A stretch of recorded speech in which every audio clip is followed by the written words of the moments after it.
এই যে আপনি যখন ভালো একটা ছেলের মেয়ে খুঁজতে যাবেন বিয়ে করবে বলে, বউ যদি খুঁজতে যান তাহলে দেখবেন তার জন্য একটা বউ পাচ্ছেন না। কারণ হচ্ছে ওই জায়গায় মেয়ের মা বদমাস। কারণ মেয়ের মা কি দেখে জানেন? হ্যান্ডসাম ছেলে নিবে, কুকুরের মতন চুল কাটা নিবে।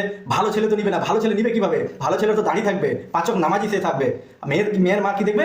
মেয়ের মা দেখবে যে হ্যান্ডসাম ছেলে, চুল কুকুরের মতো কাটা, এগুলো দেখবে। কদিন পর বিয়ে দেবে, বিয়ে দেওয়ার পর মন্ডল সর্দারের বাড়ি ঘুরে বেড়াবে। মন্ডল সর্দারকে বলবে যে ছেলেটা, জামাইটা আমার ব্রাউন সুগার খাচ্ছে, হিরোইন খাচ্ছে। খাবেই তো। আপনি হচ্ছে বদ, আপনি মেয়ের মা, আপনি বদ। কেন একটা ভালো ছেলের জন্য আপনি পাত্র ভালো এসেছিল, আপনি দেননি কেন বিয়ে? ভালো ছেলে আসলে দিবেন না, মুখে দাঁড়িয়ে যে তার, আপনি তো দিবেন না তার সঙ্গে বিয়ে। যান হিরোইন ঘরের সঙ্গে বিয়ে দেন। ভালো ছেলে তো বউয়ের জন্য খুঁজে পাওয়া যাচ্ছে না। আর মন্ডল সর্দারের বাড়ি বাড়ি ঘুরে বেড়ান। আপনাদের তো এটাই নেচার। ভালো ছেলে আসলে তো দিবেন না, এ দেখবেন ওই দেখবেন, এ দেখতে গিয়ে ওই দেখতে গিয়ে লাস্টে বিয়ে দেন না ভালো ছেলের সঙ্গে। বেশিরভাগ মেয়ের মাই আপনার হ্যান্ডসাম ছেলে পছন্দ করে, দাড়িওয়ালা ছেলে পছন্দ করে না। ওই লাল্লু পাঞ্চু ছেলেরে ভালো, নিজের শাশুড়িকেও দেখে, নিজের মাকেও দেখে।